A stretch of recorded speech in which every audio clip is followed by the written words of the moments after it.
Welcome to the Deep Dive, Emerald City Hockey's Seattle Kraken podcast.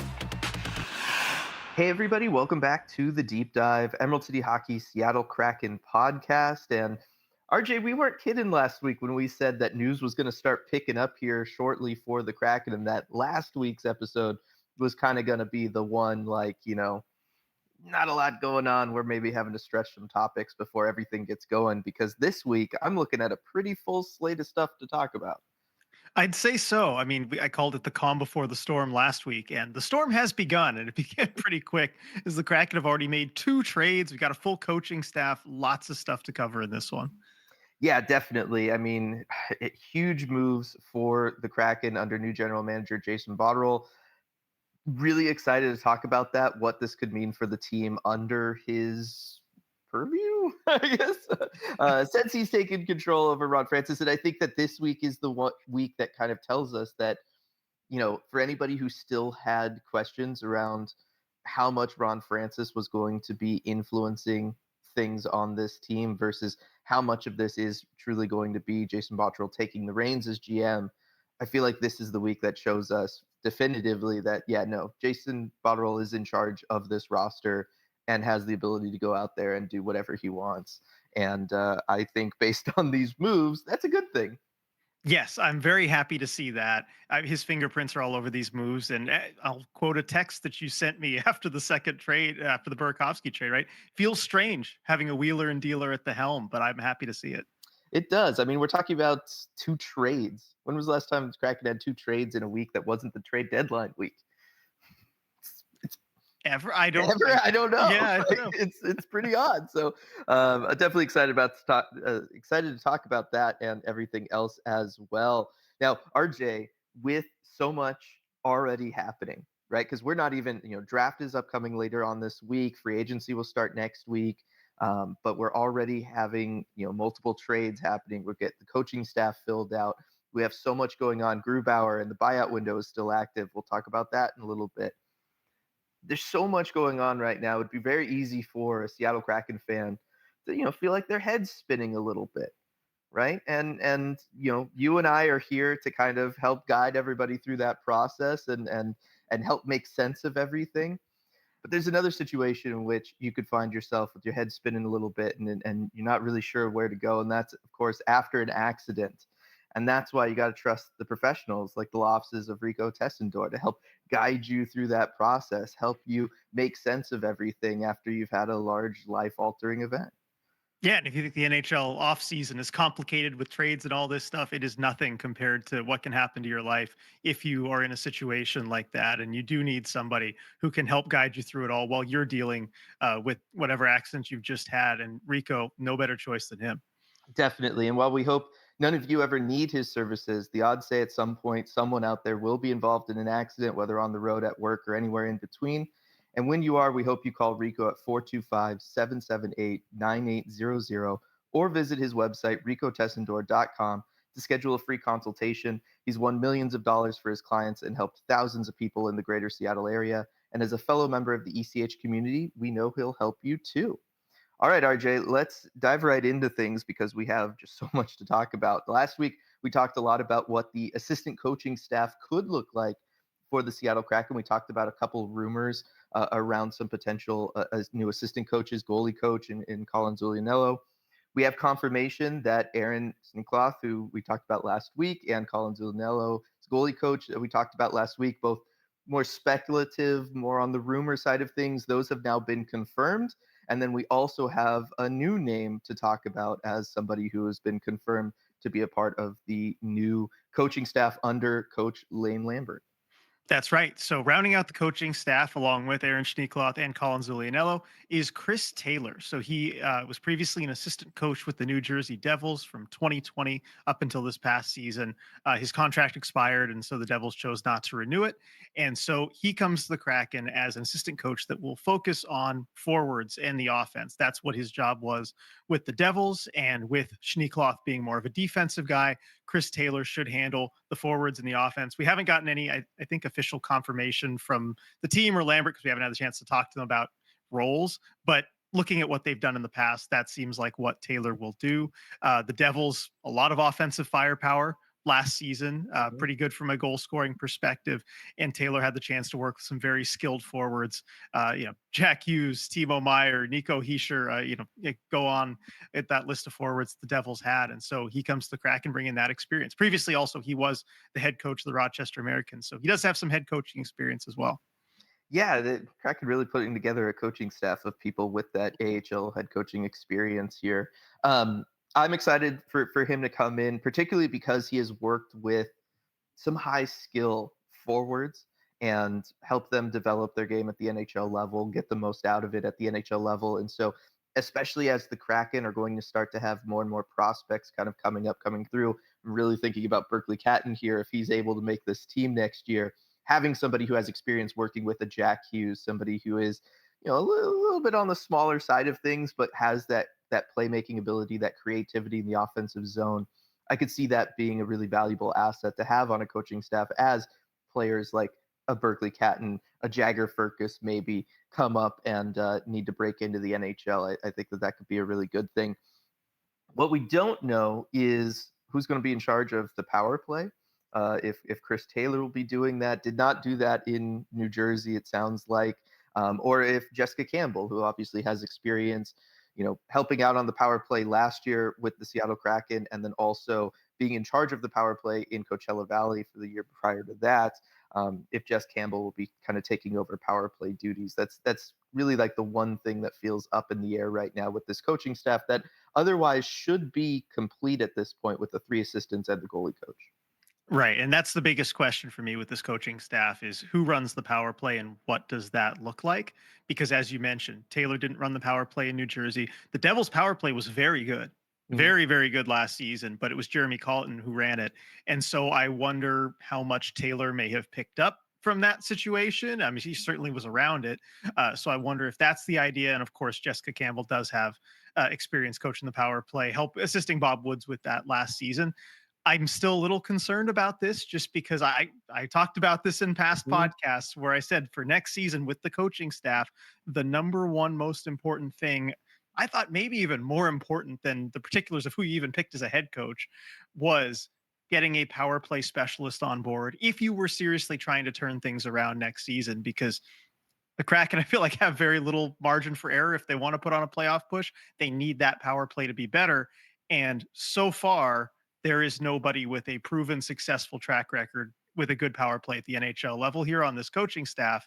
And so, not to say they can't do it, but I do wonder how that ends up coming together. It's going to be interesting to see how that all shakes out. And yes, I'm sure Kraken fans remember many games last season where it felt like special teams was the difference maker, and the Kraken came out on the losing side of that. And it would be nice to have a dynamic power play just once, Kraken. Just give it to us once. Um, but that's going to do it for the coaching staff. Again, it's nice to have everybody in place to know what the coaching staff is going to look like. It's a little green on NHL experience, RJ, this coaching staff, outside of course, Lane Lambert, who's been around for a little bit. But I think that it's rounded out into a good one. You still have lots of people that have experience, especially in leadership positions at the AHL level. I'm really intrigued to see what they're able to do. Yeah, and beyond Lambert, like you said, it's a younger coaching staff and maybe a staff that can maybe grow a little bit along with the team. And maybe that fits into the larger plan that the Kraken are thinking. Yeah, and let's talk about that larger plan. I know you want to kind of kick off everything as we talk. We get to the trades, we get to the other roster moves here, with a quote from General Manager Jason Botterill. That's right. And I think it's really important when you go into an off season. And now I'm kind of getting into armchair GM mode a little bit here. But I think you have to know what your plan is and what the philosophy is, what the big picture idea is for a team before you go into an off season and make moves. And I think really that should inform every move that you make in the off season, because there are questions about, okay, should we trade for, a 30-year-old winger who scores 35 goals, whatever? Well, it depends on what the right thing is to do. Are you trying to go for it this year? What's the long term plan? And I think that every move that we're going to discuss for the rest of this podcast depends on where the Kraken see themselves next season. And so that's what I'm trying to get an idea for before we get in and analyze, okay, should they do this? Should they do this? It depends. And you have to know what they're going to do. And so, of course, Jason Botterill isn't going to tell us his entire plan and exactly where he sees things. No GM will. But I thought there was a telling quote from Bottrell in an interview that he gave with the Sound of Hockey podcast last week. Although I think it was actually right after the Lambert presser was when he gave the Yeah. interview. But I thought this quote was telling. And it was a question from Darren Brown to end the interview. And he said, what are you hoping to see from this team? What is the goal for the team next season? And I'll just read the quote here from GM Jason Bottrell. He said, "It's building a culture. It's building a team that our fans know every day what's going to happen from production and style of play. I think we're in an industry that focuses on end results. Right now, where we're at, we can't focus on end results. Lane's talked about getting better every day. That's what we have to do. I think we have a team that's ready to compete for a playoff spot at the end of the year, but we have some steps that we certainly have to take." So the way that I read that quote, that does not sound like somebody who is sure that his team is going to make a solid push for the playoffs next season. I think it's a bit of walking back of expectations there, and especially not addressing, any concrete expectations. So talking about building the culture first and building a base work, but not talking about end results. I mean, what stands out to me is he says, where we're at, we can't focus on end results. Mm-hmm. And so that might hint to me that the GM sees this next season as more of a, kind of development season where you've laid the foundation to ultimately get where you want to go instead of making a playoff push right away. I mean, am I reading too much into that, Dylan? What did you think when you saw that quote? I don't think you are. That's very similar to what I was thinking. We've been talking for a long time now about the Kraken are going to have to kind of pick a direction here of, are you going to sell out and try to be as competitive as possible next season, or are you going to maybe take things a little bit slower and focus on retooling this roster? Probably a better word than rebuilding this roster, but retooling this roster to maybe be set up for some more sustainable success in the future, in future seasons, maybe not just this upcoming season. So it feels like this is Jason Botterill kind of picking a direction a little bit there, without having to fully say so and go against everybody else who has said the expectation is to try to be the playoff team and all of that. It feels like he's kind of talking about how, look, this roster needs a little bit of work, and it's not just that the roster itself needs work, but that the group as a whole needs work, right? Like, I look at this quote and I start reading in things like, we want to build, better habits, maybe build a better culture around the team, right? Just really start from the most bare foundation possible and start building up from there, and try to do things maybe a little bit differently than things were done before, and see if that then leads to more competitive seasons for this team. Hopefully it turns into something down the stretch this year, but if not this year, then really next year. And I feel like, coupled with the moves that he's made, that very much feels like what he's talking about there. Right. And I think we can see hints of this when we do talk about the trades that he's made so far, the moves on the coaching staff, having a relatively green Yeah. coaching staff, not bringing in a seasoned power play specialist. I think that's one of those pieces that fits into the puzzle of this maybe being the plan. But I think it's really important that a clear decision has to be made, because I spent the whole last week just doing research on the roster, because this was kind of the offseason preview and what directions the Kraken might want to go roster move wise. I got my armchair GM stream in a week too. I got to be ready for this stuff. And I think a clear decision has to be made. Are we seriously trying to make the playoffs next season or not? Are we serious about a playoff push this coming season or are we not? Because I think if the answer is yes, then you need to add a ton of talent this offseason. You need to take some major swings, and you cannot take half measures, because half measures are how you get to 10th 11th in the conference and getting nothing useful out of the season really, and potentially saddling yourself with the back end of some bad deals. But if it is no, that every move you make has to be geared toward the future. And I think the first two moves we've seen the Kraken make have certainly been geared toward making things better in the future. I think they really work for now and the future. They're just solid moves. But you cannot be doing what you did last offseason. If you're telling me that it's a transition year and that you're not seriously making a playoff push, I better not see you sign a 29-year-old to a 7-year deal, that sort of thing. Now, I don't think Bottrell's going to do that. I have a lot more faith in him than Francis to not do that sort of thing. But I think everything has to fit into this larger plan. And as we talk about what the Kraken are still going to do going forward in this offseason. It all has to fit into whichever their plan is.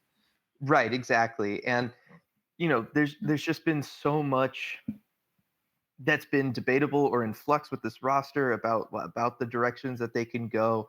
And I feel like by taking some of the steps he's already taken, by just looking at the way this roster is really constructed and what a fresh set of eyes could do with it, which he is providing, it really does point towards, as we've been talking about, this year maybe makes sense as more of a retooling year, a setting up for the future rather than the year that the Kraken really try to make a really strong push and go for it.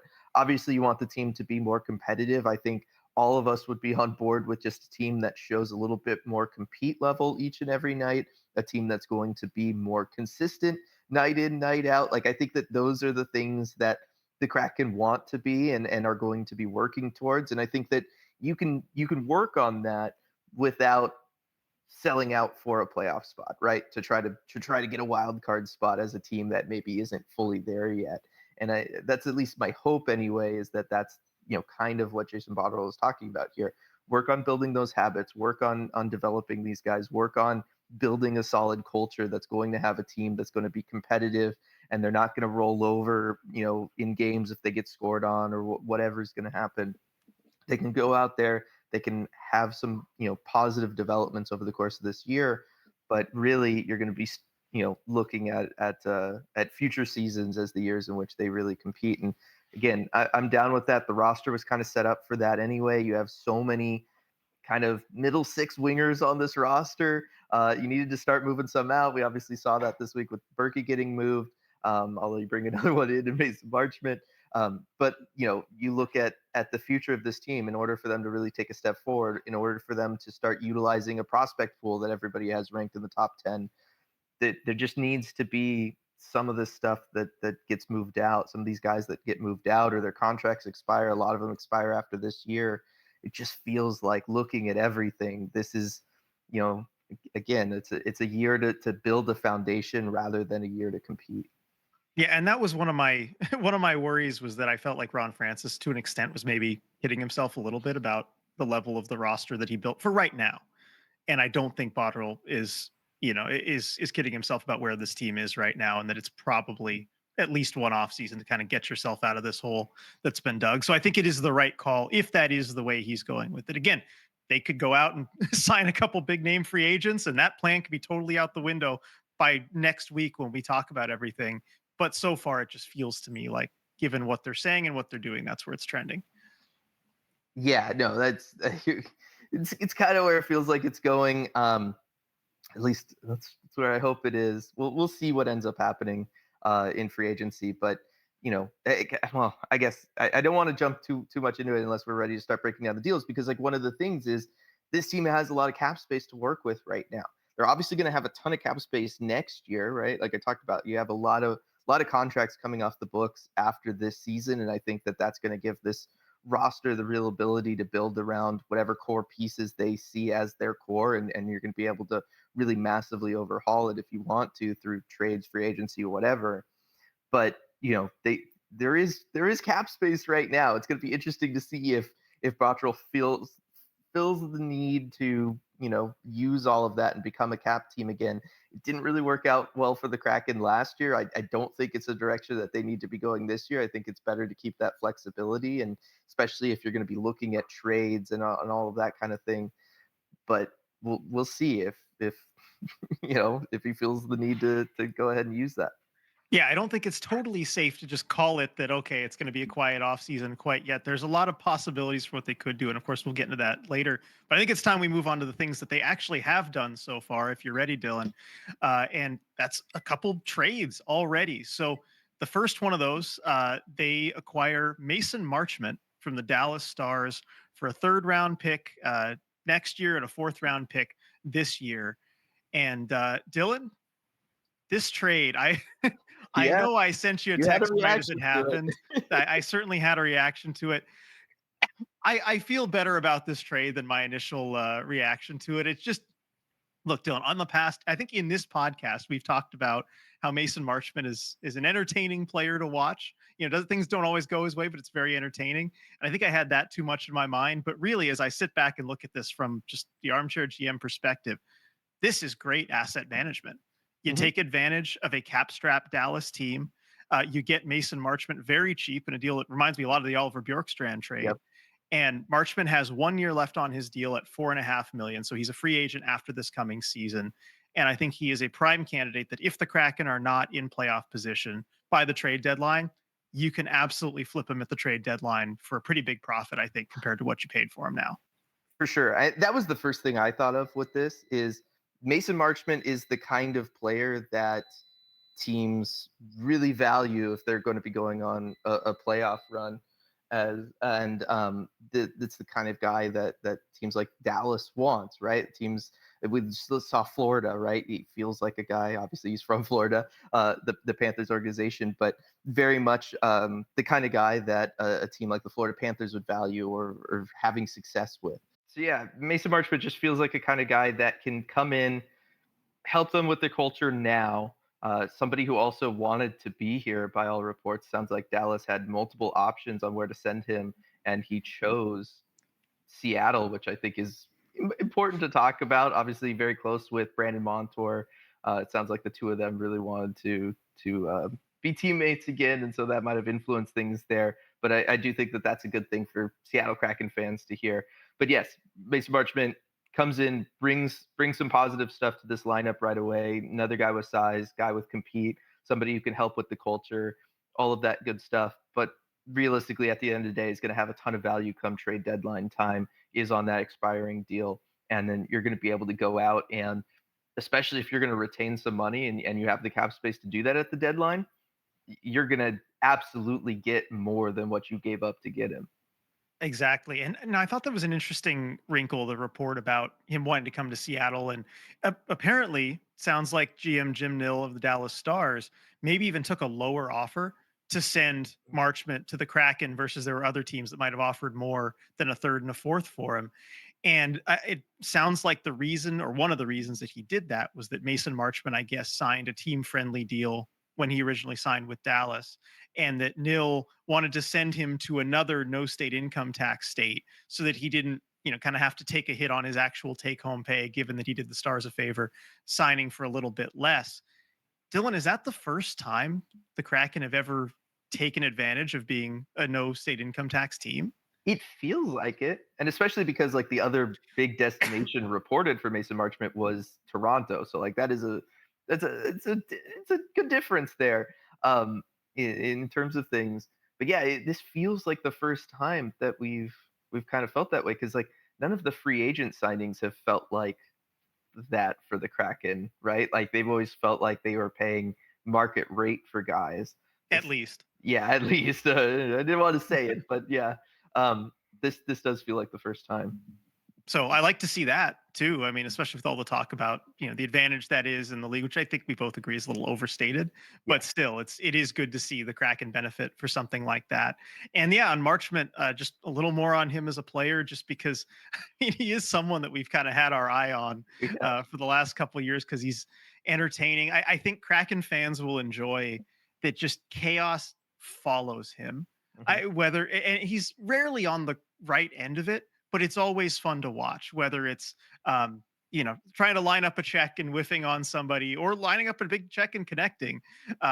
Stuff always happens. I mean, there's a funny video where he gets hit, gets up in the stoppage, tries to use his stick to stand up, and his stick just breaks and he falls on his face. Stuff like that just seems to happen to him. Yeah. And other couple things to know, like, and Stars fans will tell you this right away. I'm sure if you're on social media, you've seen the comments. Just two things to be ready for. He does take bad penalties a lot, so Yeah. be ready for some of those. And he does have an earned reputation as a diver, Mhm. one of the bigger divers in the league. So, if you see that, maybe don't try and defend it too much. You're probably just going to look bad. But those, I don't want to, be too negative on that. He's still a really fun player to watch. I think he's going to bring something to the Kraken they really need: some skies, some scoring ability, and it's great from a value standpoint. But just a couple things to know. Yeah, no, there's a reason that he's kind of in the spot that he's in too, right? Like, Dallas needs to move him out and all of that stuff.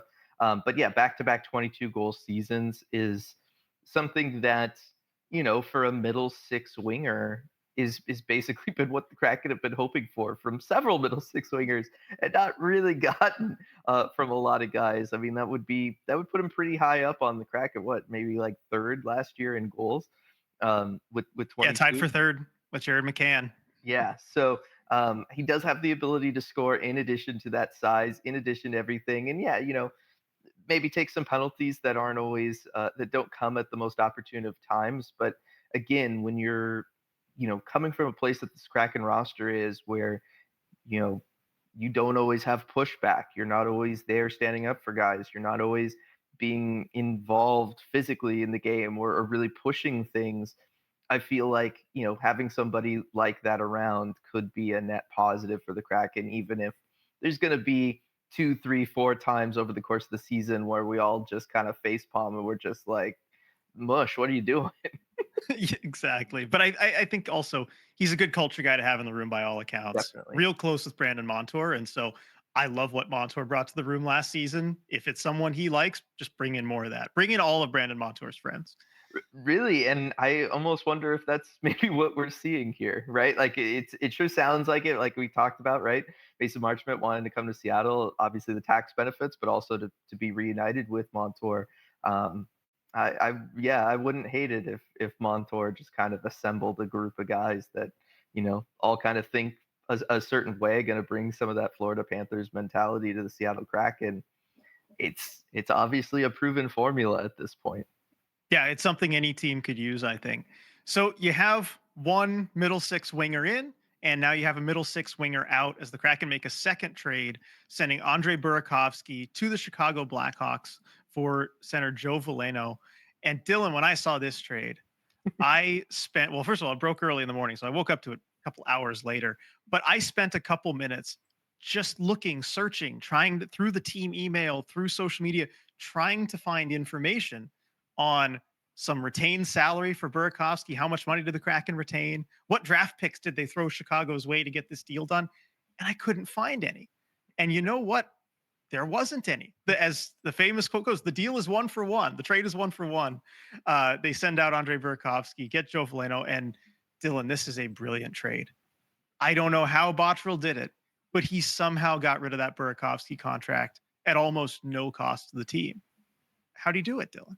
I don't know. Other than Chicago is desperate to find players with some skill that can play in their top six and potentially play with Connor Bedard. And, they're probably not a super attractive option right now for a lot of guys.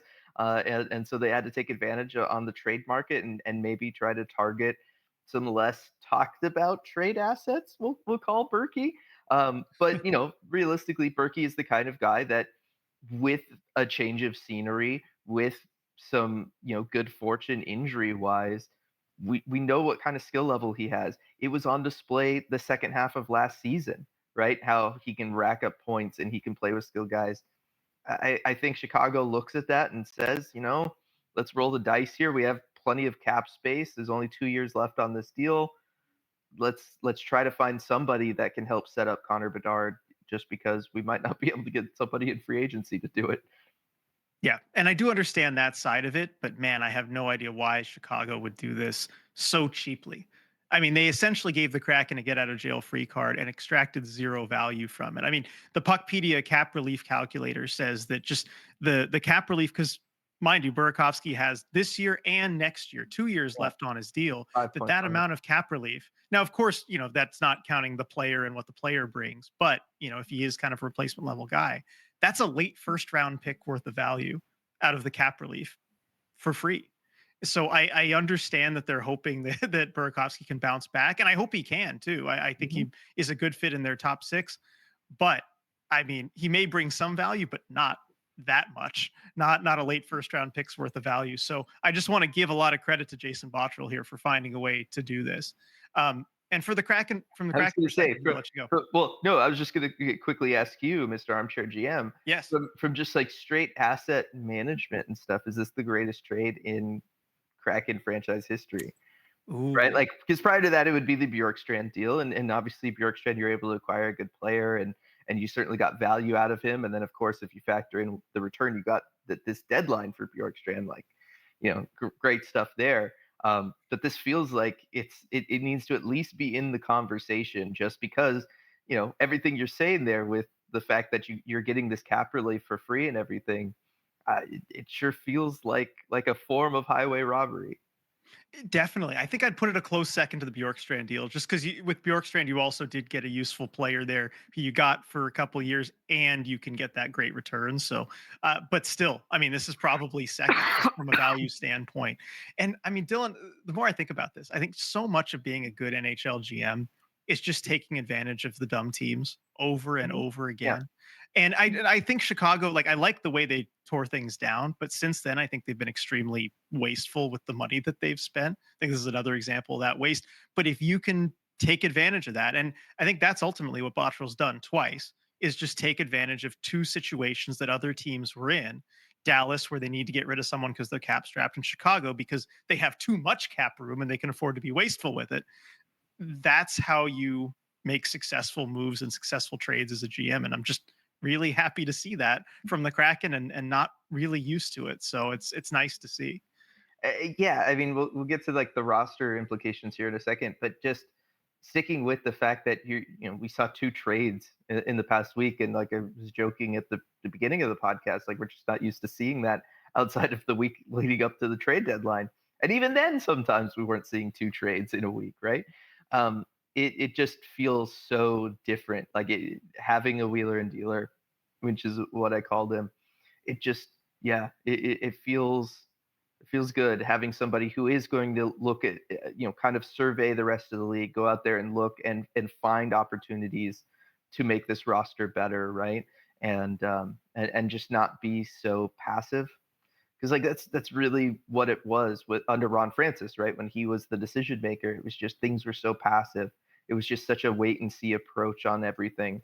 And Jason Botterill is not, realistically, he probably doesn't have the time to, from a job security standpoint, and from everything going on with this franchise and their need to get better in the next year or two. But it's just nice to have somebody who seems to be acting with a little bit of a sense of urgency on actually, overhauling this roster and making good on the claims that he's talked about, right? In the couple press conferences that we've gotten from him and the interviews that we've heard from him, he wants this team to be different, right? He wants this team to be better, and he's out there actively making that happen.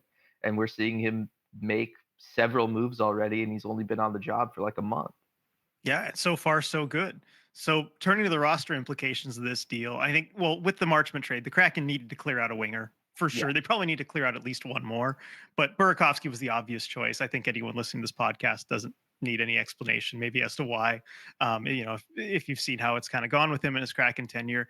As for Joe Veleno, because I think we should at least talk a little bit about the player Yeah. the Kraken acquired. He's a fourth line center. He's kind of a cap dump contract to make the money work at a little under $3 million just for this 1 year. He can be cheaply bought out if the Kraken need more cap flexibility. That's something to look out for. The buyout window is currently open, and it is open until the 30th of June. So he is someone that, like, because I think a buyout would cost them about 750,000 as a cap penalty this year. And then, sorry, as a cap penalty this year, but you're saving about $2 million off that contract. And then next year it would be a little under 300,000 as the extra cap penalty. So it's something that only really makes sense to do if you have a plan for that cap space this offseason. But if the Kraken are going to keep wheeling and dealing, if they want to add more players, that's some easy cap savings right there. And so you could make it essentially getting out of the Burakovsky contract for almost nothing. Right. And or, it's another roster spot, right? I mean, obviously they have the three centers that we know about: Shane Wright, Matty Beniers, and Chandler Stevenson. But if you wanted to potentially see what Berkeley Catton could do this season and have him play at center, Joe Veleno maybe blocks that from happening. I don't know. It felt like the Kraken could use a fourth line center. You could just wait out this year of Joe Veleno's contract if you want. He could be a fourth line center for you. He'll be very serviceable.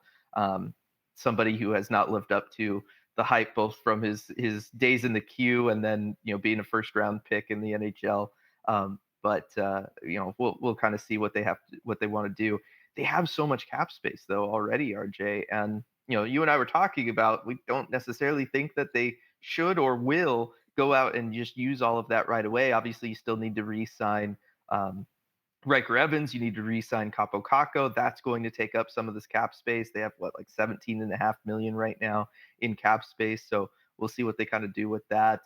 There's the Grubauer situation that also like we could talk about, but it wouldn't surprise me if looking at things they wanted to maybe keep him around as a fourth line center option.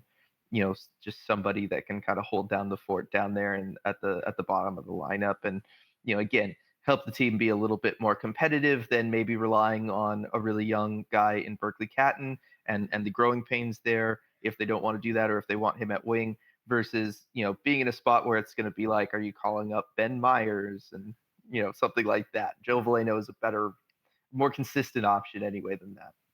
Agreed. And I think the Kraken would probably try and bring in somebody like him, albeit on a cheaper deal, if they hadn't made this trade. So I think he totally fits on the roster if they do decide to keep him. It's just, how much cap room do you want and do you feel like you're going to need? And so that's the only reason I bring up the buyout talk. But speaking of buyout talk, Philip Grubauer's name mentioned again. I know we've covered the Grubauer buyout thing before with Frank Saravalli pretty confidently tweeting that the Kraken are not going to buy him out. But I think it is worth revisiting, given that Elliot Friedman on 32 Thoughts podcast said that Grubauer is one of the names that he's looking at buyout wise. And so we do have a little disagreement there among the national insiders and everything. But we've talked about the implications of the Grubauer buyout before and the cap savings and all that stuff. So I think, we're on record there. But the reason I wanted to talk about it this week is because I think this is going to be the biggest tell for what the plan really is, because actions speak louder than words. And as we've discussed, the Kraken have all options open. They've got a ton of cap space. They could still make a big push for the playoffs next year, or what we're thinking might be the plan. They could kind of take a step back and have this season be a transition season. And I think the Grubauer buyout is going to be the biggest tell. If the Kraken are serious about making the playoffs next year, I think you have to buy him out or move on from him some other way. If you can figure out another miracle trade, that's great. But I think Lambert's system combined with the talent level of this roster, at least right now, it's going to require top tier goaltending from both your goalies. And I think Grubauer has shown you pretty definitively he cannot give you that. He could maybe be serviceable, but he can't give you top tier goaltending. I think he's shown you that. But if the plan is more like we guessed, that it's a transition season and Botterill knows that a playoff appearance isn't realistic, it makes more sense to keep Grubauer from a cap perspective. A buyout next year is a lot better for your salary cap situation.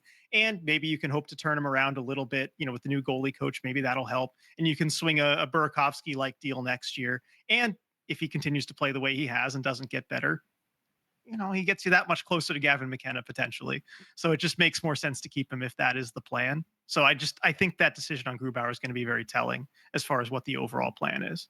Yeah, I just from the very basics of if you buy him out, you are maximizing cap space in the present, right? At the expense of cap space in the future. Right. You are maximizing your cap space now.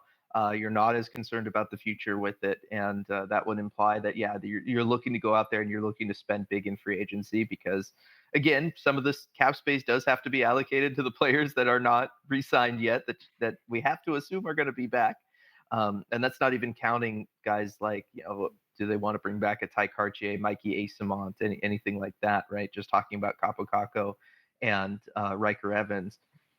I kind of hope we don't see the Grubauer buyout now, right? Especially also having Berkey off the books, right? Like it was always kind of like those two contracts going, in tandem, always just kind of felt rough being there. But felt like they had to move at least one. It felt like they had to move at least one, and you have moved one. And you don't necessarily, given the state of the roster, state of the franchise, how things are just lining up for this team. There's Gavin McKenna next year. There's 3 other really good players at the top of that draft too. If you're not able to land him, I don't hate the idea of just focus on building up a good, new, strong, positive culture, a culture that's going to have the team going out there and be competitive, have the team just learn how to be consistent. right? Just from an effort level and ability to start games on time, start periods on time, make adjustments when adjustments are needed. Like these are the things that realistically this franchise and this team needs to be focusing on, not how do we sneak into a wild card spot, right? How do we improve from being the 10th best team in the West to being the 7th or 8th, right? Like that's not where this team is at. This is a team that if again, if you were around for any post game lives last year, right? We were talking about how is it that this stuff keeps happening? How are you making these basic mistakes over and over again? Those are the things that realistically this franchise needs to figure out if they want to be successful long term. If you want this core group of players of Matty Beniers, Shane Wright, Riker Evans, whoever, Berkeley Catton coming in, whoever to be successful, you need to have this stuff established for this team so that then they can build off of that and you can go out there and hopefully find some more productive players. I I'm very, very hopeful. Everything seems right now to be going in the direction of just focusing on that stuff, not worrying about maximizing cap space of the present, spending big on a free agent, trying to bring in a Brock Besser or whatever. I really hope this stuff continues and that like we talked about, might as well keep Grubauer around and see what you can do with him. Yeah, and if your if your plan is not to make a serious playoff push, then it makes the most sense. But if you are serious about it, if they do go out and sign big free agents that is clear they're trying to put on a push, I think you just have to have a different goalie as part of your tandem. It's just not going to make sense. So that's going to be a big tell for them. But you mentioned the cap space. You mentioned the offseason situation, right? They do have about 18 million in cap space right now, the 17-man roster. Of course, that number is going to go down when they re-sign Kako and Evans. That should be probably around 10 million at the moment. But you do have pieces you can move to free up a lot more cap space. They have a ton of flexibility, even just for this offseason, if they're willing to wheel and deal, as Bottrill has shown he is willing to. So, oh, by the way, actually, I should do a quick aside and talk about Capo Caco real quick, just because I've seen so many people online talking about when's the Caco extension coming? When's Caco extension coming? What if they don't sign him? I would riot, that sort of thing. And I'm with you. They if they didn't Yeah. somehow sign him, they're getting that deal done. Just for those of you who need to hear it, that deal is getting done.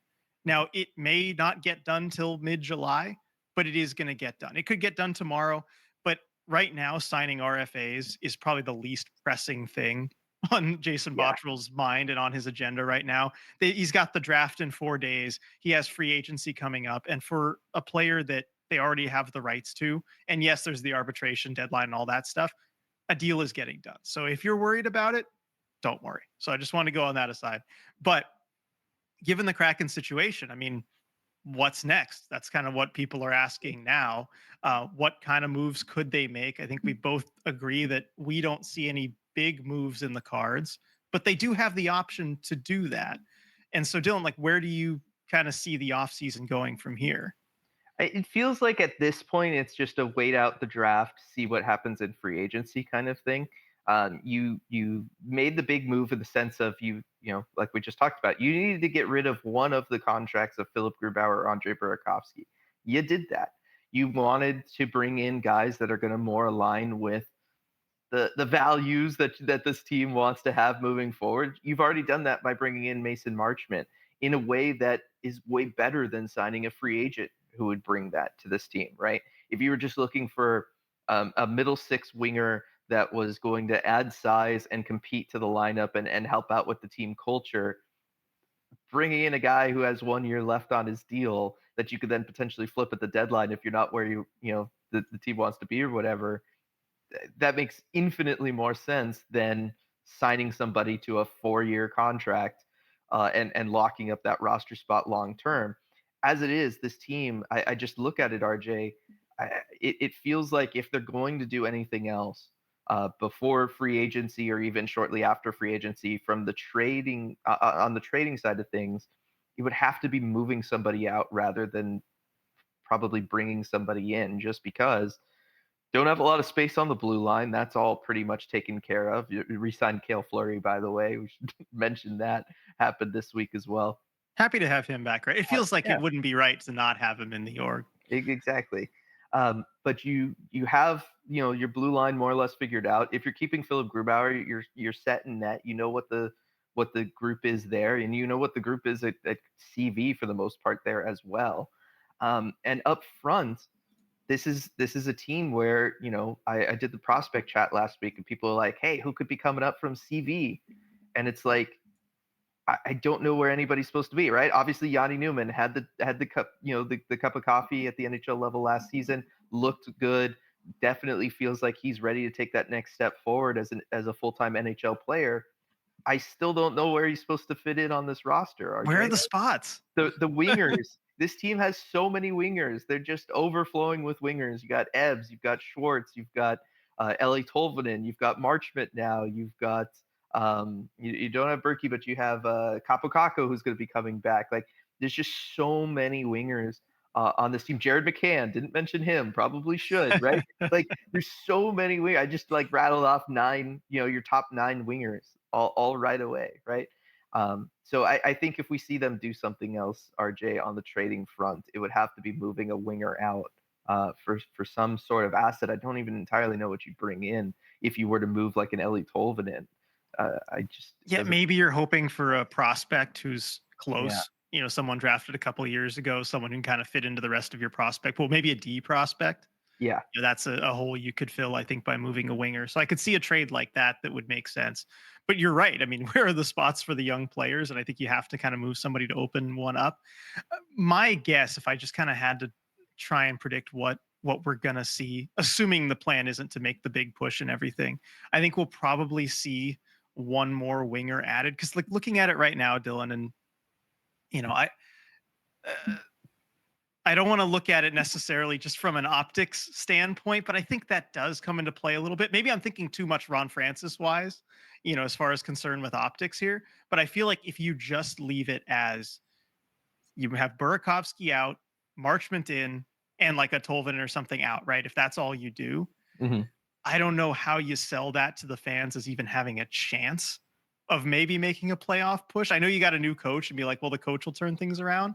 But I feel like that looks like, okay, you subtracted more than you added. And given where the team ended last season, I feel like it just, at least for the optics, they're going to need to add one more player that they can maybe try and sell to fans that like, no, look, we've got a chance at making the playoffs. I agree if they move somebody, but I don't think they have to right now. I mean, what Burakovsky out, Marchment in, that's enough to. Yeah, is Mason Marchment like the entire thing you're selling to fans as far as like he is the guy that's going to get us back into the playoffs? They're gonna probably sign somebody in free agency, but it's just not like to a big like this. Yeah. This is Chandler Stevenson or Montour level last year, but the fan base was all over Berkey. Anybody gonna feel like Berkey was really a subtraction? Oh no, they're going to be happy with that move, but like as you're looking at where the team is at. And already the return and the way the fan base has reacted, even looking beyond like the Discord, but looking at Reddit, looking at Twitter, people think that Marchment is like probably a more significant ad than they think he's better than he is. Yeah. So I don't know that needs to be the thing, especially if it's like, look, we need to have a roster spot for Yanni Newman to come in. We want Berkeley Catton to maybe come in. Like that's the kind of thing that I think you can sell people on. I think that all of this would be easier if all along they were having their words kind of match up with their actions of this is a year of retooling. This roster in its current form just wasn't going to cut it. And so we need a year of kind of redoing things and retooling here and building up certain things, right? Like if they talked about this team was just not consistent last year, it didn't have a strong level of compete, fans would be like, yes, you're right. Like that's all the things that we've been talking about. If they just said that we're focused on addressing that stuff first, and then we will get better from there, which Botterill is doing here, but again, not in like the large press conference capacity. I feel like Kraken fans would be on board with that. I'm with you on that.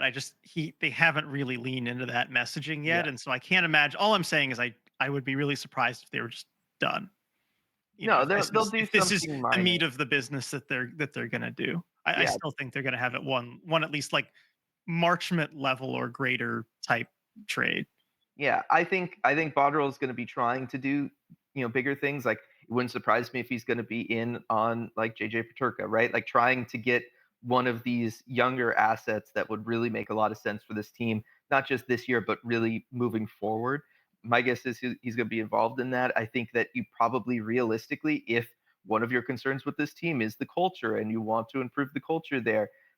Adding Mason Marchment helps with that. He is not going to fix everything, right? Just having Montour and Marchment in the locker room pushing this idea of competing every day and having a certain level of compete and consistency and all of that stuff against an entire rest of the roster that doesn't really have that. Two guys aren't alone enough to make that difference. I think that you need to maybe add somebody there.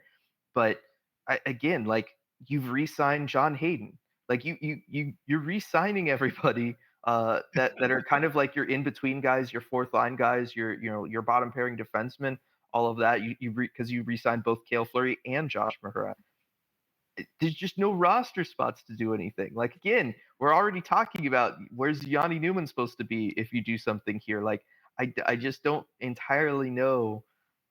Well, I mean, there Else could be. That's it. I think we're too used to Francis and the stagnation, but like there could be. True. You could trade a Schwartz and open up a winger roster spot. You could Yes. trade a Tolvin and open up a winger roster spot. You could trade Alexiak and open up a D spot. Like there is a lot that you could do if you are willing to wheel and deal. So it's not as locked in and set in stone as it looks. But you need to actually kind of have the plan to make all those deals. My point is, it's possible, it's out there. But you mentioned the bigger moves too for a younger player, because that is something that would make sense for now and the future. Like if you can get a JJ Peterka deal done, that works with any plan that you're trying to do, really, because you're just getting in good young talent. And I think Bottrell will be in on those type of deals. But you tell me if you disagree.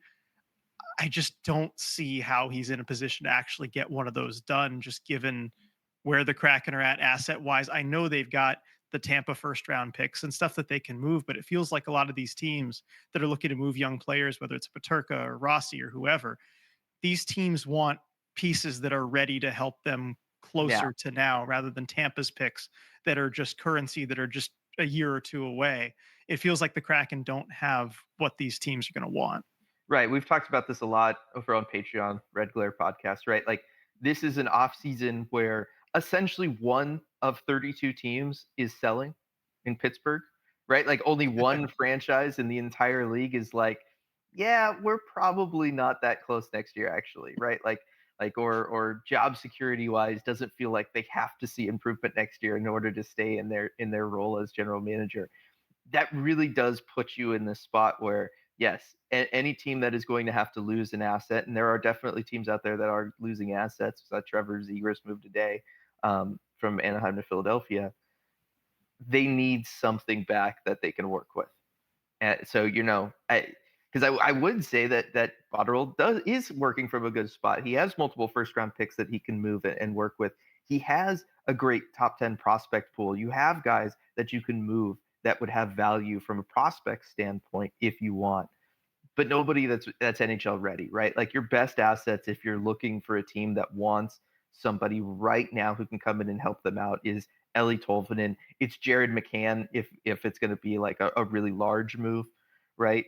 I think that Jared McCann has to kind of maybe be on the table at some point For sure. for you, just from like an age and based on when the rest of this roster is going to be competitive. He's going to be kind of aging out, and that contract's going to be ending after next season, not this upcoming season, but this season following. So, like, I think that those are the kinds of things. I just don't think that that materializes this offseason because so many teams need a component back that can be competitive right away, and there's so many teams that are also looking to add as well. So any deals around guys like a JJ Peterka feels like the bidding war around that is going to get pretty aggressive, and you're probably you might end up having to overpay for somebody. And I don't know that this Kraken roster is really in a spot to do that. No, not really. And if you are going, I mean, because I think Bottrell should be in all those conversations to go big game hunting. I mean, I even got a DM yesterday just on our Instagram about like, what about Martin H's? What if the Avs, tried to move him if they felt like they Yeah. couldn't sign him? And it's the kind of thing you should certainly be involved in. But do you have the assets that make sense for the other team to get it done? Because I'm thinking, they probably would start with Shane Wright as the asking price, and then do you want to do that? It's a whole question.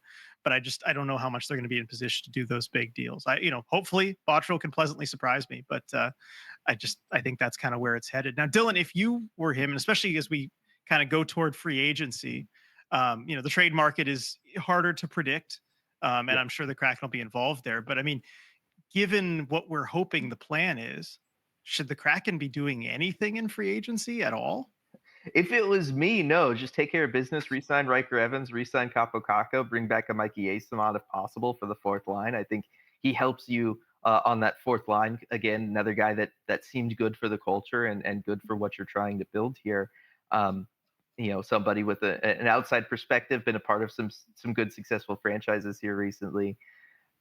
I personally wouldn't, right? I mean, I agree with you that they probably will, just from like an optic standpoint, and like I talked about, you do need to bring in more guys if you're going to overhaul the culture, but this culture is going to get overhauled in the next year anyway, just because Jaden Schwartz is gone next year, no matter what. Jordan Eberle's contract's going to be up next year, right? As your team captain, Ellie Tolvanen's contract's up next year. Like, just the amount of players, Jamie Alexiak's contract's up after next year.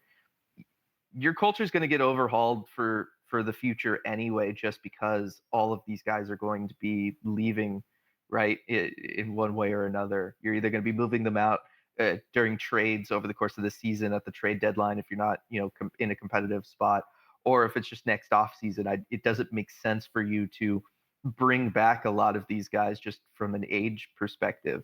So I don't even know that you really need to be aggressive about going out and getting too many culture guys right away anyway. Right. And if you do, it's got to be someone, I think, on a short term deal. Because given where you are as a team, I think you need the flexibility, especially next off season, where basically no deals longer than 2 years. If this is your plan, if it's a transition season, you can go out, sign whatever free agent you want. I don't care, as long as that deal is 2 years or less. That's not going to leave your list very long of people you could get. But I think you want to limit yourself as far as locking yourself into anyone with term, because free agents, I mean, the youngest they're going to be is 27. That's Mhm. already at the very end of a player's peak years. And so if you're kind of writing this season off, you're only going to have a limited number of guys who could really, be in years where they're not in decline by the time you're ready to go compete. So with free agency, I'd say, yeah, if that's the plan, stay away. Also, this free agent market, It's brutal. not it is really bad. Now, Dylan, okay, how many? Because I mean, we're not really looking at the defense because they kind of have the blue line figured out. Yeah. How many free agent forwards, UFAs, free agent forwards are under 29 and scored 30 or more points last season? 30 points, not 30 goals. Wow. I I mean, I can think of Mitch Marner. Yes, he's one of them. Ehlers fit that criteria. Nope, No, too he's old. too old. He's 29. Yeah. And the reason I chose 29 is No just because idea. if you're writing off this season, right? By Right. the time Yeah. you're ready to compete, I want someone who's under 30. Right. Yeah. You want somebody who's going Yeah. to be younger than Jared McCann, basically. Yeah. So Um, how many are there, Dylan? I You got not. one. Yeah. There's probably another one, but I can't There's imagine four. there's There's that only many. four. Yeah. It's Mitch Marner, who, by the way, everyone who needs to hear it is not coming to Seattle. Yes. Sam Bennett, who we know is not bleeping leaving Yes. Florida. He's not leaving Florida. Brock Besser, and Jack Roslovic. Oh yeah, I do like Jack Roslovic. I don't know I that, do that he too. makes any sense at all for the Kraken. He No, doesn't, but I he I doesn't. am a fan of his game. Yeah, but that's it.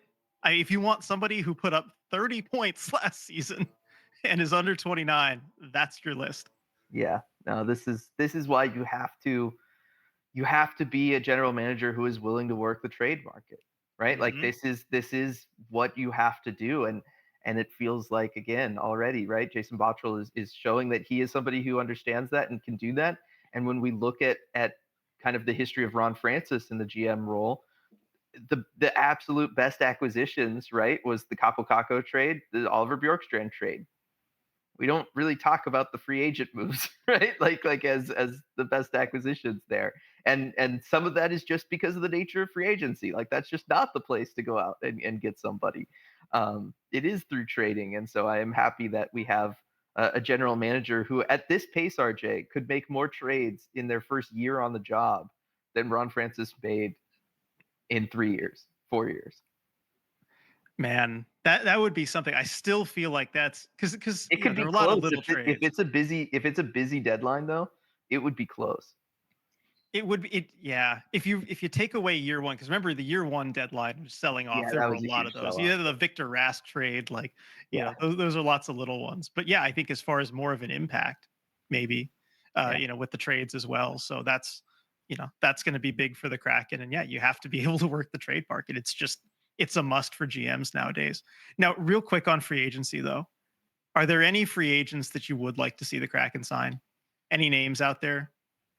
um, not I only ask you none this that like because there is totally one come up. name that I wanted to just make sure to mention, just Yeah, 'cause I think he'd be a fun depth add. I was gonna say that mention the name. There's not really right. Like again, target culture guys. Yeah, I think targeting culture guys is important, but there is one name that I would like to see them sign just as a depth guy. Maybe it would mean they couldn't bring back Asimont, so maybe that's not a good idea. Yeah, But like, I wanted to throw this name out there in case they get him. But Justin Brazeau, yeah, he was with the Bruins to start last season, got traded to the Wild at the deadline, kind of had a lackluster performance with them after being traded. But he's a big guy. He brings a lot of size. He's 6'6, 227. He's going to be one of those guys who can go to the net, bring much needed size, especially, in the bottom six. And, he's not going to light the world on fire from a scoring perspective. Last season he had 11 goals. So, but I think he'd be a useful fourth liner, and the analytic numbers are pretty good as far as offensively and defensively pretty good.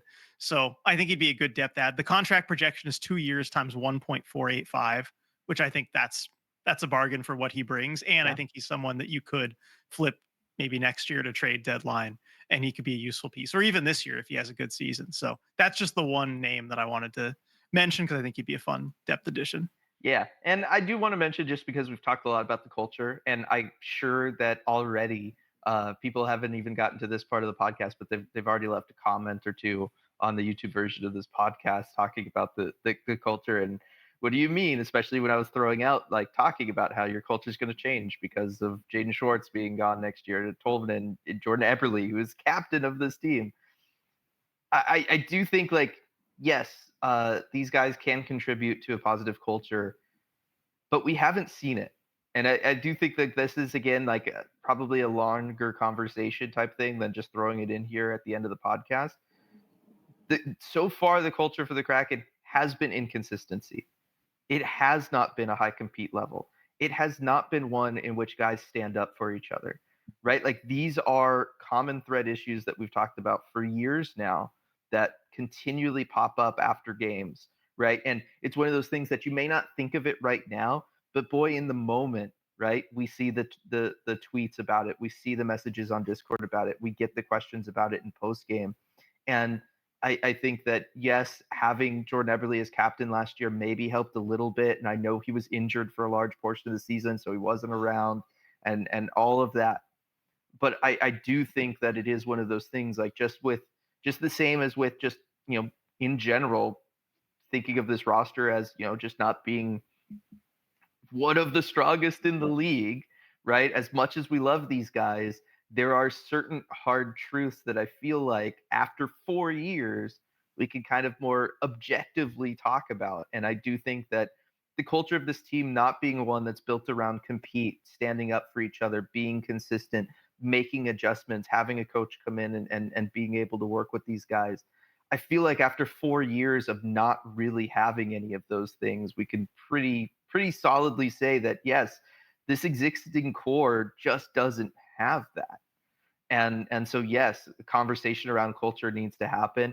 A changing of the guard there needs to happen, and that's just kind of where we're at. And I think the team seems to know that internally based on some of the moves that they're making here with like a Mason Marchment, and I think that it's fair for us on the outside to say that, right? Like there were games last year, RJ, where they just should have come out and had better compete, and they just didn't. And that includes games with Eberle there as team captain. Like just having a captain is not the fix. Like you do need to just have the guys on the roster that are going to do it. And I Yeah, and just we said, they sorry, go ahead. haven't. No, yeah, Yeah. And we said this post game after post game after post game, and remember, it's important to remember like what last season was, and that they didn't last 2 seasons. respond. Last two seasons, yes, that they just didn't respond to every single button you could press. I mean, as a coach, right? Hackstall yelling at the team, telling him to shoot the puck. The owner, and I know he said it was just coincidence, but the owner coming out to Buffalo for a road trip. The CEO coming out to Buffalo for a road trip and being like, look, Yeah. they didn't respond to that. When you have your young goalie in Nicholas Coco coming in, in a rough game, not being able to respond to that and hanging him out to dry. Like, this is a team that just would not respond to any button you could possibly press, any type of motivation you could possibly throw at them. And I know, there's pressure for us, like, well, who is it? Name the players or whatever, right? Give us names. It's kind of the whole group It's a together as lot of it's them. Yeah. constructed. And, of course, there's more or less blame to go around based on certain players. And I think you can, as a general tool, tend to blame the veterans more than the young guys for that sort of thing, because the veterans are more important to the culture in any room, right?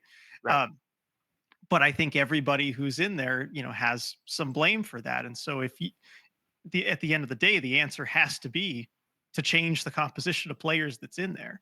And so I think that's another thing where you do need more turnover than just Burakovsky out, Marchman in. And Yeah. I think we're going to see more than that over this offseason.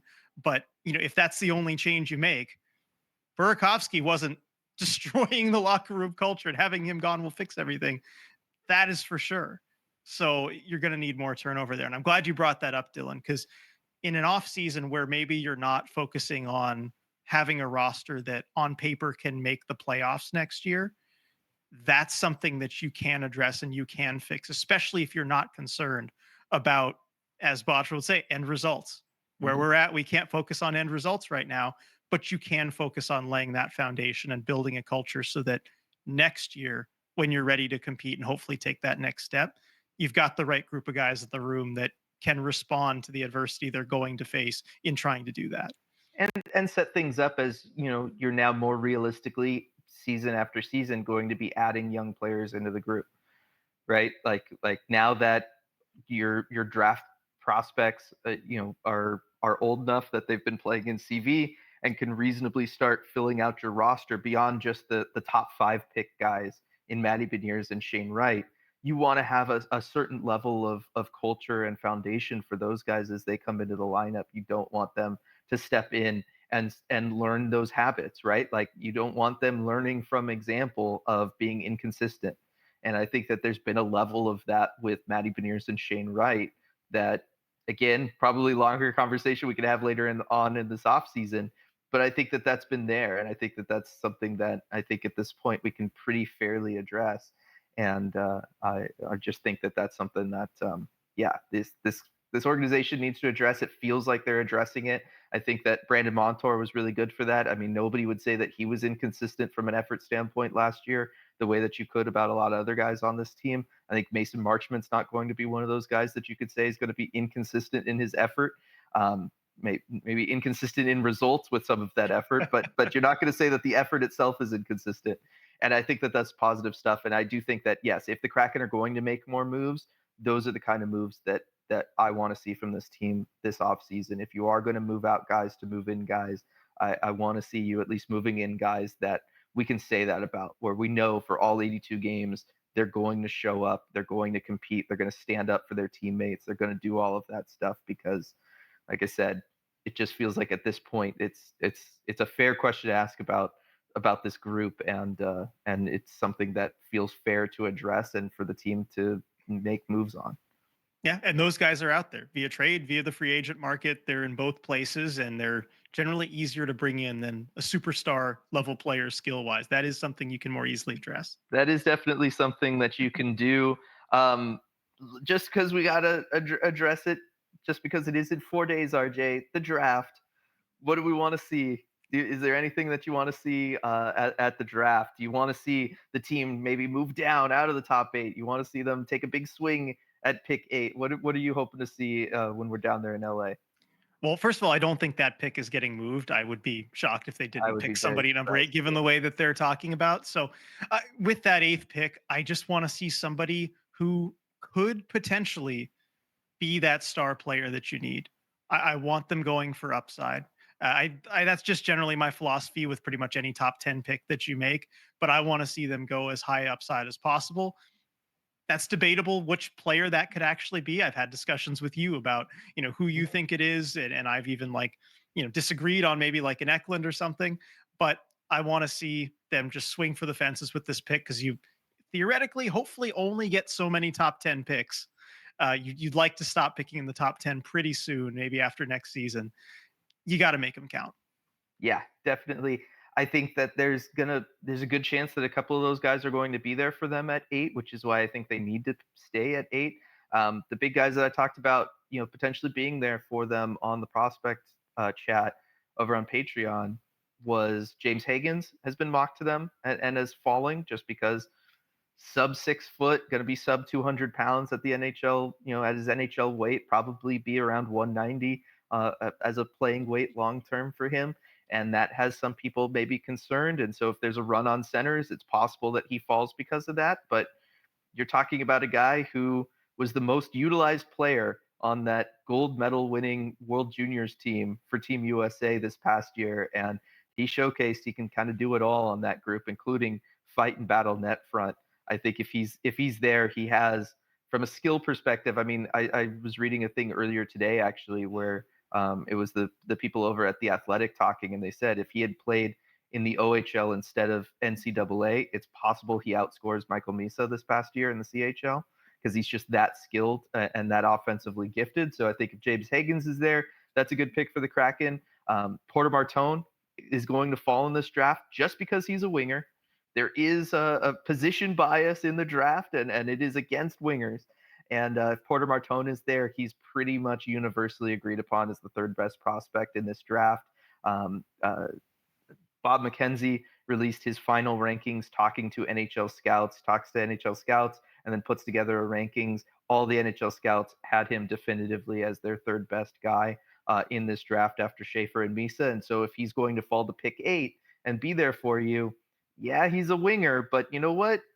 Having a winger with true first line upside and a 6'4" frame and is going to be 19 by the time the season rolls around, so you could probably slot him in right away.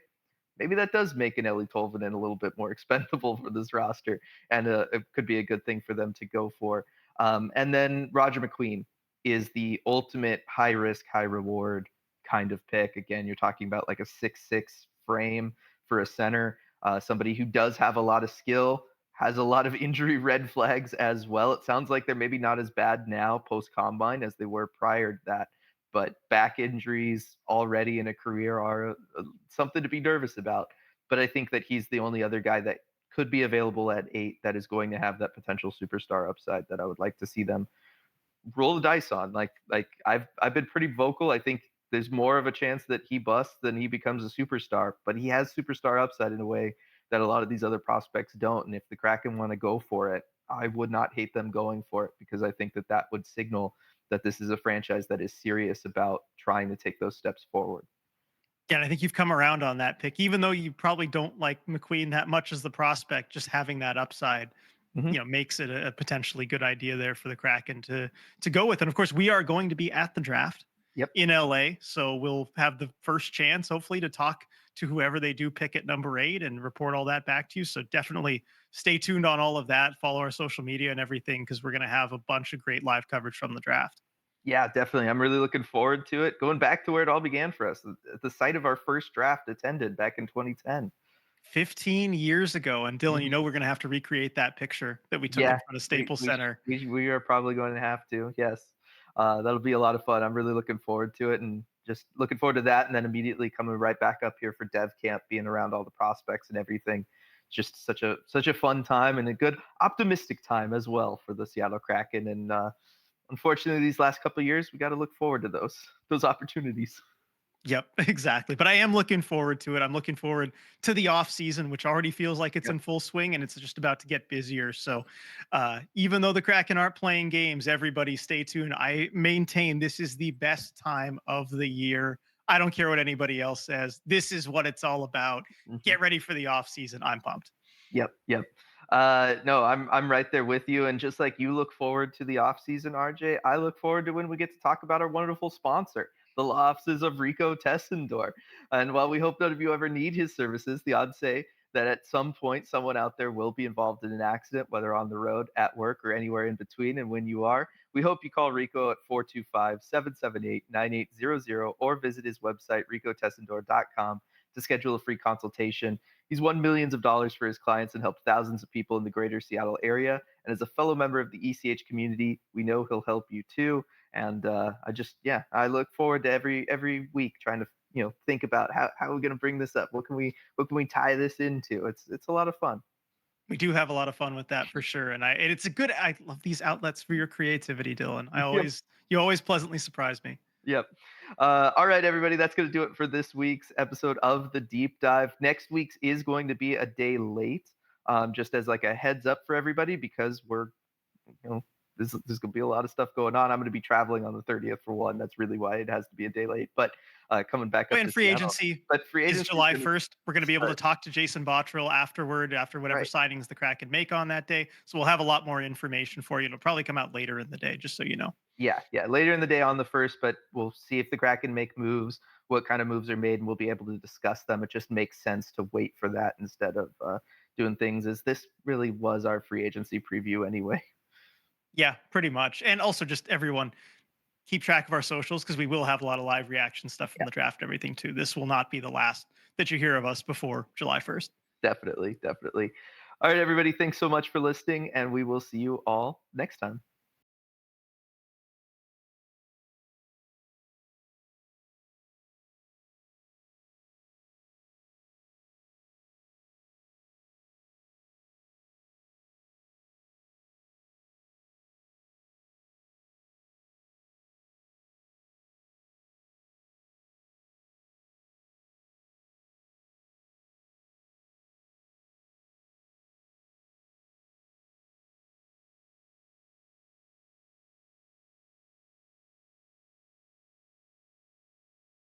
Hey everyone, before we go, we just wanted to give a quick shout out to all of our awesome patrons over at patreon.com/Emerald City Hockey, especially our Terror of the Deep patrons. Thank you so much for making all this possible. We really appreciate your support.